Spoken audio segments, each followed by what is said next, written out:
BS6 version 125 CC. दिमाग में था कि भाई हम अपने लड़के को स्प्लेंडर ही दिलाएंगे। बाइक से मैंने काफी लंबी लंबी राइडें करी हैं, Delhi to Kedarnath, Delhi to बिरबिलिंग, Delhi to Jaipur, और मैंने एक दिन में दिल्ली से जयपुर और जयपुर से दिल्ली अप एंड डाउन किया है। सो दोस्तों, एक मिडिल क्लास लड़के के लिए उसकी पहली बाइक चुनना ना एक बहुत ही ज्यादा स्ट्रगल भरा जर्नी रहता है। इसमें क्या होता है कि भाई घर वालों की पूरी रजामंदी होनी जरूरी है, और जो घर वाले हैं वो अरेंज मैरिज ही कराते हैं, यानी कि उनकी पहली चॉइस होती है हीरो स्प्लेंडर, और जो लड़का है वो पहले लड़की पसंद कर चुका होता है। तो आज मैं ऐसे एक लड़के के बारे में बात करने वाला हूं कि उसने कैसे अपने घर वालों को मनाया कि जो अपनी पहली बाइक है वो पूरे एंटायर 125 सीसी लाइनअप में मोस्ट स्टाइलिश बाइक है। तो आज जिस व्हीकल का हम रिव्यू करने वाले हैं वो है KTM RC 125 CC. So without wasting a time video को स्टार्ट करते हैं। So welcome back to the channel guys, this is Sameer Khan and you are watching Moto world.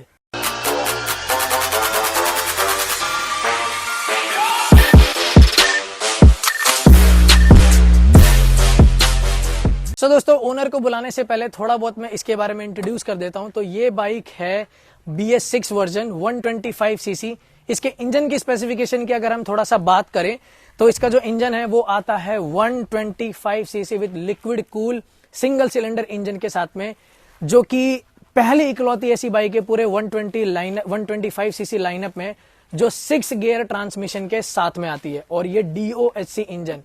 तो मतलब मैं कह सकता हूं कि इस बाइक के अंदर में आपको सिर्फ और सिर्फ एक इंजन ही है, वही थोड़ा सा लो सीसी का मिल रहा है। अदरवाइज पूरी एंटायर बाइक बहुत ही ज्यादा फ्लैगशिप मॉडल की है। मतलब इसके अंदर जो एक एक पार्ट्स इस्तेमाल किए गए हैं, लाइक इसका जो सस्पेंशन है पीछे का मोनोशॉक सस्पेंशन, वो सारा का सारा इसके एल्डर ब्रदर ड्यूक RC 390 से बोरो किया हुआ है। तो यही रीजन है कि ये बाइक एंटायर 125 सीसी में सबसे ज्यादा महंगी है।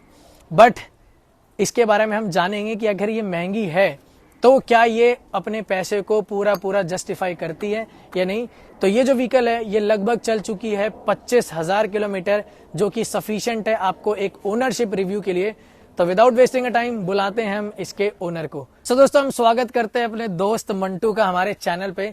तो भाई कैसे हो आप, ये बताओ सबसे पहले। समीर भाई, बहुत बहुत धन्यवाद आपको जो आपने मुझे एक मौका दिया अपनी बाइक को आपके चैनल के थ्रू लोगों के सामने इंट्रोड्यूस करने का। भाई थैंक यू तो मुझे करना चाहिए। भाई का घर 40 किलोमीटर दूर है और सिर्फ एक कॉल पे सुबह सुबह आ गए।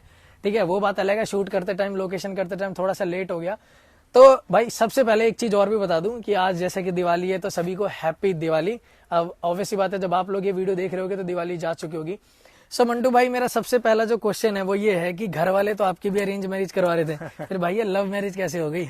तो भाई जिस तरीके से एक मिडिल क्लास फैमिली में एक शादी को लेकर एक लंबा अच्छा खासा डिस्कशन चलता है ना काफी महीनों तक, तो वही डिस्कशन मेरे घर में चला था इस बाइक को लेने के लिए।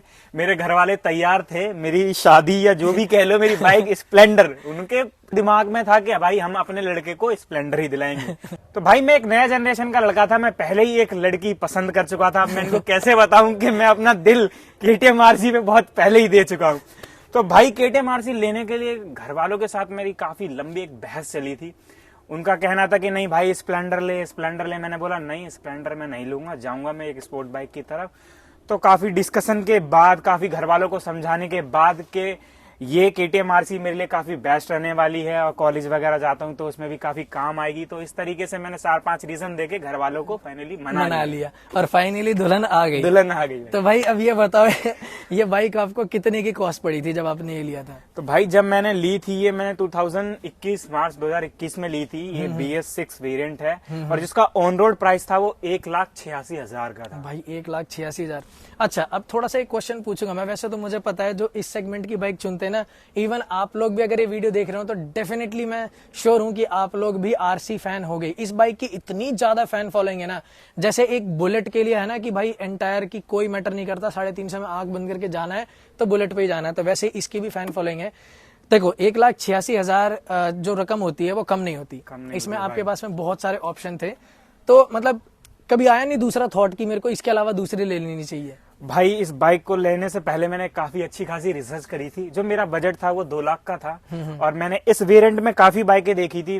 जो इसका कंपटीटर भी लोग इसको करते हैं वो यामा R15 से करते हैं, जो कि मैं उसका कंपटीटर उसको कभी नहीं समझता हूँ, क्योंकि भाई वो 200 सेगमेंट की बाइक है और ये 125 सीसी 125 सीसी की 200 बाइक की सीसी के साथ कंपेरिजन करना भाई बहुत बड़ी बेवकूफी होगी। तो भाई ये थी इसके कंपैरिजन में। और एक अपना आपके MT वगैरह भी आई थी, वो थी। और बाकी बहुत बंदे मुझको कह रहे थे भाई पल्सर वगैरह ले ले। बट भाई जो KTM की बिल्ड क्वालिटी है ना, वो भाई अगर मैं इस बाइक के लिए मुझे 2.5 लाख भी देने पड़ते ना, तो भाई मैं खुशी खुशी दे देता। भाई एक चीज मैं आपको बता दूं, वैसे भाई ने थोड़ा सा एक कंफ्यूजन कर दिया, मैंने बीच में टोका नहीं एक्साइटमेंट के चक्कर में। जो R15 है वो 150 सीसी की है, तो वो थोड़ा सा आप लोग मैनेज कर लेना। बट हाँ, जो एक भाई ने बात करी ना यार, मैंने R15 भी चलाई है, एक कुछ टाइम में आपको उसका भी रिव्यू दिख जाएगा। सच बता रहा हूं, उसके पैनल्स में और इसके पैनल्स में जमीन आसमान का फर्क है। इसकी जो मेटल क्वालिटी है, WP का जो सस्पेंशन है वो इतना अमेजिंग है। मतलब इस बाइक में ना सिर्फ और सिर्फ इंजन छोटा है, बाकी सारा का सारा बहुत ही ज्यादा प्रीमियम सेगमेंट का सामान लगा हुआ है। और जो इस बाइक को ओन करता है वो ऑलरेडी जानता होगा। अगर किसी के पास में RC है तो भाई प्लीज कमेंट करके ये थोड़ा सा क्लियर कर देना मित। तो भाई ये बात तो मैं बिल्कुल आपकी एग्री करता हूं। तो अच्छा, आपने जब ये 1,86,000 रुपए दिए तो आपको आपकी पहली बाइक है। हाँ जी भाई। तो मैं सबसे पहले स्टार्टअप करूंगा जो इसकी सर्विसिंग कॉस्ट है या फिर जो KTM का सर्विस सेंटर है उससे रवैया कैसा है, मतलब कितना हद तक आप सेटिस्फाई हो? भाई लोगों के मन में एक बहुत बड़ा डाउट रहता है कि KTM काफी एक्सपेंसिव बाइक है, बट मैं ये आपके डाउट को क्लियर करना चाहूंगा कि भाई KTM बाइक बिल्कुल भी एक्सपेंसिव नहीं है। लोगों ने एक हवा उड़ा रखी है। बाकी देखने में आपको लग सकती है कि भाई एक्सपेंसिव है, बट ऐसा कुछ है नहीं। हम एक नॉर्मली स्प्लेंडर की सर्विस कराने जाते हैं तो उसकी भी कॉस्टिंग 700-800 रुपए आ जाती है आराम से, जो कि स्प्लेंडर की सर्विसिंग होती है 1500 किलोमीटर में। भाई वहीं अगर इस KTM की बात करें तो भाई मैंने पहली सर्विस अपनी 5000 किलोमीटर में कराई थी, जिसकी कॉस्टिंग मुझे पड़ी थी अराउंड 1800 रुपए। अगर मैं इसको किलोमीटर के हिसाब से डिवाइड करूं तो मुझे ये स्प्लेंडर से भी ज्यादा सस्ती पड़ी थी। और KTM के सर्विस सेंटर भाई काफी ज्यादा अच्छे हैं, स्टाफ काफी सपोर्टिंग होता है। बट ये है कि एक बार जब आपकी सर्विस जो फ्री सर्विस है वो खत्म हो जाती है तो उसकी जो लेबर चार्ज होता है ना, लेबर जो कॉस्ट होती है वो बहुत ज्यादा होती है। और ये ज्यादा सिर्फ KTM की नहीं, आप किसी भी सेगमेंट की, जितने भी किसी भी सेगमेंट में आप चले जाओगे वो सब अपने कस्टमर से जो लेबर चार्ज हैं वो चार्ज करते हैं, ऑब्वियसली बात है। तो अच्छा, जो मतलब ये कितनी सर्विस हो चुकी है? वैसे 25,000 किलोमीटर चल चुकी है, तो पहली सर्विस वही बेसिक 700-800 पे हुई होगी। हाँ, फिर उसके बाद 5,000 का इंटरवल, तो 3 सर्विस मेरे ख्याल से फ्री आती है। भाई। तो उसके बाद से जो सर्विस के बाद जो मेजर सर्विस जिसके अंदर में air filter, brake pad change हो गए, तो उसका एक सबसे मेजर कॉस्ट कितना आया था जब सर्विस सेंटर? भाई मैंने एक सर्विस कराई थी जो मेरी 4th सर्विस थी, उसमें मेरे दोनों आगे के डिस्क ब्रेक वगैरह चेंज हुए थे, पैडल वगैरह जो भी डिस्क पैड वगैरह होते हैं वो चेंज हुए थे, एयर फिल्टर, फ्यूल फिल्टर और जितने भी फिल्टर्स थे वो सारे चेंज हुए थे। तो मुझे उसकी कॉस्टिंग आई थी वो अराउंड 4000 के समथिंग आई। सो दोस्तों, एक छोटा सा चीज बताना चाहूंगा क्योंकि मैंने अपने ऑडियंस को पूरा एकदम ब्रीफ में समझाता हूँ। तो ये जो बाइक है ना, इसके अंदर में सिर्फ और सिर्फ इंजन जो है वो छोटा है, अदरवाइज पूरी बाइक इसके 390 सीसी सेगमेंट से उठाई हुई है। और KTM ने ना एक भी जगह क्रॉस कटिंग नहीं करी। तो एक छोटा सा रेफरेंस बताऊंगा, 90% जो व्हीकल होती है ना, इवन मैंने 250-300 सीसी वाली बाइकें भी देखी हैं, उसके अंदर में सिंगल पिस्टन कैलिपर आता है। बट इस बाइक के अंदर में इकलौता ये 125 सीसी है, उसके बाद भी डुअल पिस्टन कैलिपर आता है इसके अंदर में। और एक छोटा सा रेफरेंस बताऊं तो इसका अगर ओरिजिनल ब्रेक पैड लोगे ना EBC का, तो सिर्फ उसी की कॉस्टिंग 4000 रुपए आती है, जो कि बहुत सारे लोग डलवाते हैं। इवन मैंने अपनी बाइक में भी वही वाला लगा रखा है और सेम कैलिपर मेरी बाइक में भी है। तो भाई आप इमेजिन कर सकते हो कि कितना प्रीमियम सेगमेंट दिया है इस 125 सीसी बाइक को। तो उसके हिसाब से बहुत ही कॉस्ट इफेक्टिव है, क्योंकि जब इन बाइकों की सर्विस होती है लिक्विड कूल है, इसमें कूलेंट भी टॉप अप होता है और फ्यूल फिल्टर भी चेंज होता है, इसके अंदर में आपका एयर फिल्टर भी चेंज होता है, ब्रेक पैड्स भी चेंज होते हैं और पूरी थ्रॉटल बॉडी की सर्विस भी होती है। तो भाई सीरियसली इतना ज्यादा नहीं है। बाकी दोबारा कंटिन्यू करते हैं। तो मुझे ये जानना है कि जब आपने इस बाइक को लिया तो मतलब लगभग 2 साल का टोटल एक्सपीरियंस है, 25,000 किलोमीटर चल गई, तो कभी ऐसा कुछ प्रॉब्लम आया कि यार हाँ KTM में ना मैंने ये बाइक ली है और ऐसा कुछ दिक्कत आ रही है हीटिंग की, या फैन बहुत ज्यादा नॉइस कर रहा है, और या सर्विस सेंटर वालों ने उस चीज को अवॉइड किया हो, या फिर सर्विस सेंटर वालों ने कभी सुना ना हो, और या फिर एक्सपेक्ट उल्टा कि मैंने एक बार बोला और इतना फास्ट हो गया कि मुझे इमेजिन ही नहीं था? भाई वैसे तो अभी तक मेरी बाइक में ऐसी कोई खास दिक्कत आई नहीं है। छोटे मोटे इश्यूज आते रहते हैं, जैसे कभी मेरी बाइक का थोड़ा सा जो एग्जॉस्ट है वो या फिर जो फैन है वो थोड़ी आवाज करने लग जाता है। बट मैं जब भी सर्विस सेंटर गया उन्हें तसल्ली से मेरी बाइक को देखा है और मुझे सेटिस्फाइड करके भेजा है। ऐसा कभी नहीं है कि कोई इश्यू आया और उन्होंने मना कर दिया कोई ये हम नहीं कर पाएंगे या फिर कुछ कर पाएंगे। बाइक से मैंने काफी लंबी लंबी राइडें करी हैं, Delhi to Kedarnath, Delhi to बिरबिलिंग, Delhi to Jaipur, और मैंने एक दिन में दिल्ली से जयपुर और जयपुर से दिल्ली अप एंड डाउन किया है। बट आज तक मुझे ऐसी कोई प्रॉब्लम, कभी इश्यू कोई फेस करने को नहीं मिला है। बाकी छोटे मोटे मेजर इश्यूज हैं वो तो आते रहते हैं, वो काफी रिजॉल्व हो जाते हैं। और बाकी भाई जब आप अपनी बाइक जैसे जैसे अपनी बाइक के साथ आपका कनेक्शन पुराना होता जाता है तो आपको एक कनेक्शन बिल्ड कर लेते हो, जाकि अगर आपको कोई प्रॉब्लम आती है ना आपकी बाइक में तो आपको पहले ही पता चल जाता है, वो अंदाजा लग जाता है कि हाँ, कि ऐसा कुछ होने वाला है। जैसे कि अभी मेरी बाइक 25,000 चल चुकी है तो अभी इसका चैन सेट है ना वो थोड़ा सा खराब होने लगा है। तो अब मुझे पता चल गया कि भाई इसका चैन सेट खराब होने वाला है, तो मैं हर 300-400 किलोमीटर में इसके चैन सेट को टाइट करवा लेता हूँ ताकि 3-4 हजार किलोमीटर और चल जाए। हाँ, तो ये बात एक वैसे सही कही। और एक चीज और बता दूं कि जो KTM सीरीज की बाइकें होती है ना, चाहे वो ड्यूक हो चाहे RC हो, इंजन सब में सेम बोरो होता है, बट वो थोड़ा सा एक मॉडल का फर्क है। तो भाई KTM की ना एक सबसे खास बात है कि वो हाई कंप्रेशन रेशियो इंजन बनाता है। दैट मीन कि अगर आप इसकी कोई भी एंटायर लाइनअप की बाइक उठा लो, अगर आप इसको 125 से बीट करते हो किसी भी व्हीकल से, भाई ये उसको उसमें सबसे फास्टेस्ट निकलेगी। 200 सीसी की बीट कर लो, सबसे फास्टेस्ट निकलेगी। 250 सीसी ले लो, सबसे ज्यादा फास्टेस्ट निकलेगी। और 390 तो खैर आप जानते ही हो कि वो मॉन्स्टर कहलाती है। ये रीजन होता है कि थोड़ा सा हीट होता है इसके अंदर में, बट एज ये 125 सीसी बाइक है और ये पहली ऐसी बाइक देखी है मैंने जिसके अंदर में इतना एडवांस टेक्नोलॉजी है कि लिक्विड कूल सिस्टम है, तो ये हीट नहीं होती होगी। तो मैं अगला क्वेश्चन ये पूछना चाहूंगा, जैसे कि है ना फेयरिंग वाली बाइक है, तो जनरली फेयरिंग में क्या होता है कि टाइम के हिसाब से ना थोड़ा सा फेयरिंग ढीला होने लगता है, वाइब्रेशन आने लगती है, लूजन हो जाता है, तो ऐसा कुछ आया कभी? भाई मुझे तो आज तक ऐसा कभी जैसे मेरी फेयरिंग वगैरह को लेके कभी लूज वगैरह होती है तो मुझे तो ऐसा कोई इश्यू आया नहीं, क्योंकि भाई मैं अपनी बाइक का ना बड़ा ही ख्याल रखता हूँ। जिस तरीके से एक मिडिल क्लास फैमिली में अपनी बहुओं का ध्यान रखा जाता है ना, उसी तरीके से भाई मैं अपनी बाइक का ध्यान रखता हूँ। बाकी तो भाई जैसे आप चलाते हो, अगर आप रफ एंड टफ चलाओगे तो भाई ऑब्वियस है आपकी फेयरिंग तो आवाज हाँ, ये बात भी है। अब पता चला कि भाई ये बाइक ज्यादातर रोड पे चलने के लिए और लगे हो इससे ऑफ रोडिंग करने में, तो वो तो भाई थोड़ा सा हो जाता है।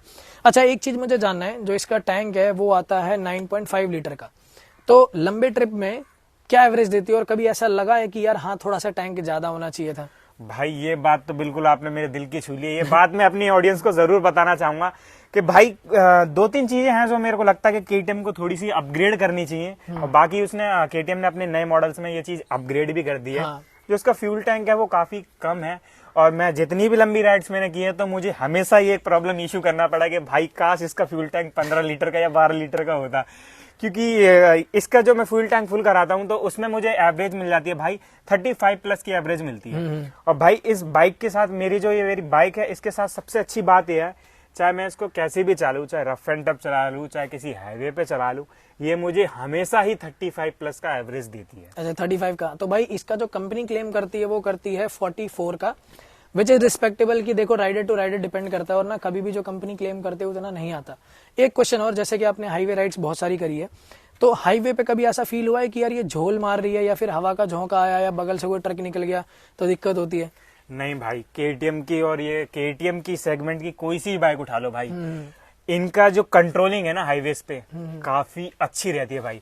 मैं इस पे 100-110 की स्पीड पे भी मैंने काफी बार ओवरटेक किया है, लीन भी किया है, बट कभी आज तक मुझे जरा सा भी ऐसा नहीं हुआ है कि ये कभी भी मेरी बाइक डिसबैलेंस हुई हो। एक चीज और पूछना चाहूंगा कि कभी टायर को लेके कोई इशू है, और जब आप जाते हो हाईवे पे तो विजिबिलिटी में कुछ ऐसा हो, जैसे इसके अंदर में प्रोजेक्टर लैंप है, तो कभी ऐसा लगा कि यार ये लाइट थोड़ी और ज्यादा होनी चाहिए थी? नहीं भाई, लाइट को लेके तो मुझे कभी इशू नहीं आया। बाकी मैं इसकी लाइट, मुझे तो ऐसा लगता है भाई जैसे छोटी गाड़ियां होती है ना हमारी अल्टो वल्टो, उससे ज्यादातर रोशनी मेरी बाइक के हेडलैम्प्स में मिल जाती है भाई। भाई हाँ, वैसे प्रोजेक्टर लैंप है तो थ्रो भी अच्छा। तो और इसकी जो टायर है उसमें कभी लेके फील हुआ? टायर में तो कभी कोई इशू नहीं आया मुझे। बाकी 1-2 बार पंचर हो गया, वो फिक्स हो जाता। बाकी कभी ऐसा हाईवेज पे कभी टायर हीट हुआ या कभी फटा वटा हो या कभी घिस गया हो, ऐसा कोई इशू नहीं आया। बट हाँ, अभी मेरा टायर थोड़ा सा घिस चुका है क्योंकि बाइक भी यार 25,000 चल चुकी है। ये तो है। तो अब मैं थोड़ा कुछ दिनों में इसके बाइक पिछले वाला टायर चेंज कराने वाला। तो ये बाइक जो है ये वैसे सिंगल चैनल ABS के साथ में आती है, तो कभी ऐसा हुआ है कि यार बारिश में चल रहे हैं और ऑल ऑफ सडन कभी ब्रेक मारना पड़ा तो उसमें लगता है कि हाँ यार डुअल चैनल होना जरूरी था। वैसे नई वाली जो वेरिएंट आती है उसके अंदर में डुअल चैनल आ चुका है, बट इसमें कभी ऐसा हुआ है या फिर इसका कैलिब्रेटर इतना अच्छा तरीके से उन्होंने बना रखा है कि कैलिब्रेट हो जाती है? पीछे वाली स्किड होती है? हाँ भाई, पीछे वाली तो बाइक यार थोड़ी सी स्किड होती है, क्योंकि भाई ने बताया कि एबीएस, भाई एबीएस नहीं है, तो एबीएस ना होने का सबसे बड़ा तो अफसोस मुझे होता है। काफी बार से रहता है कि अगर सडन ब्रेकिंग सिस्टम मुझे अगर यूज करना पड़ता है तो थोड़ी सी बाइक भाई स्किड कर जाती है, क्योंकि एबीएस नहीं है इसके अंदर। एबीएस तो है, मतलब सिंगल चैनल है, पीछे में नहीं हाँ, है। पीछे नहीं है, पीछे एबीएस नहीं है, आगे फ्रंट में एबीएस है, पीछे नहीं है। तो अगर पीछे भी एबीएस मिल जाता ना तो एक प्लस पॉइंट, ब्रेकिंग में थोड़ा प्लस पॉइंट और मुझे मिल जाता। मेरी ब्रेकिंग है वो काफी और इनहांस या एडवांस हो जाती। और ब्रेकिंग इसकी कैसी है वैसे, कंट्रोलेबल है इजीली? भाई फ्रंट ब्रेकिंग का तो भाई कोई जवाब ही नहीं है, फ्रंट ब्रेकिंग काफी अच्छी है।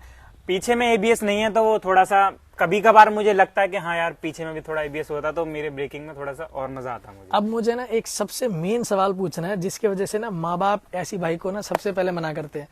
भाई इस पे चल तो गए थे तुमने ले तो ली है, इस पे बैठने में कितने टाइम में लगता है कि भाई कलाई कमर सब भाई साहब, तो भाई जिस तरीके से एक मिडिल क्लास फैमिली में आप लव मैरिज करते हो ना, तो आपको स्टार्टिंग के दिनों में कुछ प्रॉब्लम फेस करने को मिलती है। भाई उसी तरीके से मुझे थोड़ी सी प्रॉब्लम फेस करने को मिली थी इस बाइक के साथ, तो जो कि थी भाई काफी ज्यादा मेरे लिए पेनफुल कुछ दिन रहे थे, क्योंकि बाइक एग्रेसिव है तो इसकी पोजीशन भी एग्रेसिव है। तो जब मैं जाता था अपने कॉलेज वगैरह जाता था या फिर मैं डेली कम्युनिकेट करता था कहीं भी आने जाने के लिए, तो मेरे हाथ और मेरे पाम काफी ज्यादा पेन करते थे। स्टार्टिंग के दिनों में काफी पेन रहा। और जब मैंने अपनी फर्स्ट राइड करी थी दिल्ली टू ऋषिकेश, वो भी मेरी काफी यादगार राइड थी। और उस रात मैं लिटरली आप सो नहीं पाया था कि इतना ज्यादा पेन हुआ था, बहुत ज्यादा इशू हुआ था। बट उस राइड के बाद मेरा जितना भी बॉडी का पेन था वो समाप्त हो चुका था भाई। अब उसके बाद मैं जितनी भी राइड करी है मुझे जरा सा भी पेन नहीं हुआ। बाकी अगर मैं किसी और मेरे दोस्तों की बाइक है, अगर मैंने उसको चलाया है 50 से 100 किलोमीटर, तो उस बाइक में मुझे थोड़ा सा पेन फील हो जाता है। बट इस बाइक में भाई मुझे अब पेन नहीं होता, क्योंकि अब हैबिट हो गई। हाँ, मेरी बॉडी को हैबिट हो चुकी है, आदत हो गई है। तो भाई अच्छी खासी लंबी राइड मारी। वैसे मैंने ये चीज एक्सपेक्ट नहीं किया था कि इस बाइक से तुमने राइड भी मारी होगी। मुझे लगा था ज्यादातर कम्यूट के लिए इस्तेमाल करते हैं। तो भाई दोस्तों आपको एक आइडिया और भी मिल गया कि आप इस व्हीकल को लंबे राइड के लिए भी इस्तेमाल कर सकते हो। मुझे एक इश्यू हमेशा अक्सर या कभी मैं जब रोड पे चलता हूँ या फिर मेरे सामने से अगर कोई हाई वेरिएंट जाता है तो मुझे एक प्रॉब्लम या जो कुछ भी कह लो, मुझे एक थोड़ी सी मेरे दिल को थोड़ी सी ठेस पहुंचती है कि भाई जो इसका इनिशियल पावर है ना वो थोड़ा सा डाउन मुझे लगता है। बाकी वो डाउन लगता है वो है नहीं, 125 वेरिएंट के हिसाब से सफिशिएंट है। बट कभी कभी आप रोड पे चल रहे हो तो भाई लगता है कि यार आप केटीएम में, तो अगर इसका थोड़ा सा इनिशियल इंप्रूव हो जाता ना तो भाई मजा आ जाता है। तो वैसे नई वाली चलाई है अभी तक? भाई नई तो मैंने चलाई है, मेरे दोस्त ने ले रखी है, बट उसका भी इनिशियल सेम ही है, ऐसा कोई नहीं है। इनिशियल इंप्रूव नहीं हुआ है बल्कि डाउन ही हुआ होगा। इनिशियल में कोई इतना खासा अच्छा अपग्रेड उन्होंने किया नहीं। तो आई होप दोस्तों आपको ये काफी हद तक यूजफुल लगा होगा ये रिव्यू हमारे KTM RC 125cc का। भाई द वे मैं बता दूं कि भाई का भी एक चैनल है, तो थोड़ा बता दो अपने चैनल के बारे में। तो सब्सक्राइब जरूर करना, और कुछ भी जानकारी चाहिए हो KTM से रिलेटेड, अच्छी खासी जानकारी है सर्विस सेंटर में भी, तो वो भी बता देंगे। तो थोड़ा बहुत अपने चैनल के बारे में इंट्रोड्यूस कर दो। तो भाई मेरे चैनल का नाम है बर्न्स ऑन व्हील। मैं काफी ज्यादा वीडियोस तो मैं अभी नहीं फिलहाल बनाता हूँ, उस पर शॉर्ट्स वगैरह बनाता हूँ। अगर आप मेरे शॉर्ट्स देखना चाहते हैं तो आप मेरे चैनल पे जाके मेरे शॉर्ट्स देख सकते हैं। मेरे चैनल को अगर आप चाहे तो सपोर्ट भी कर सकते हैं, और भाई के चैनल को तो सपोर्ट करो यार। तो भाई देखो मैं डिस्क्रिप्शन में डिटेल दे दूंगा। अल्टीमेट शॉर्ट्स आते हैं, अगर आप लोग भी स्टेटस लगाना चाहते हो तो भाई की वीडियोस को जरूर चेकआउट करना, क्योंकि वो स्टेटस काइंड ऑफ वीडियो ही रहती है और एपिक होती है। भाई 360 है भाई के पास में, अब समझ जाओ कैसी कैसी वीडियोस आती होंगी। तो अगर आप लोग भी अपने व्हीकल का रिव्यू मुझसे करवाना चाहते हो, चाहे वो कार हो चाहे वो बाइक हो, तो इंस्टाग्राम हैंडल आ रहा होगा आपको यहीं कहीं स्क्रीन पे, वहां पे आप जाके मुझे फॉलो कर सकते हो, बता सकते हो कितनी किलोमीटर चली है। और भाई एक ना लोग गलती करते हैं कि वीडियो तो देख के चले जाते हैं बट सब्सक्राइब नहीं करना, तो फटाक से 2 सेकंड का टाइम लेके भाई वीडियो को सब्सक्राइब कर देना, नोटिफिकेशन बेल आइकन जरूर दबाना। तो अब इसी के साथ हम इस वीडियो को करते हैं यहीं पे क्लोज। तो मिलेंगे हमारे ऐसे किसी नेक्स्ट रिव्यू में। Till then bye bye.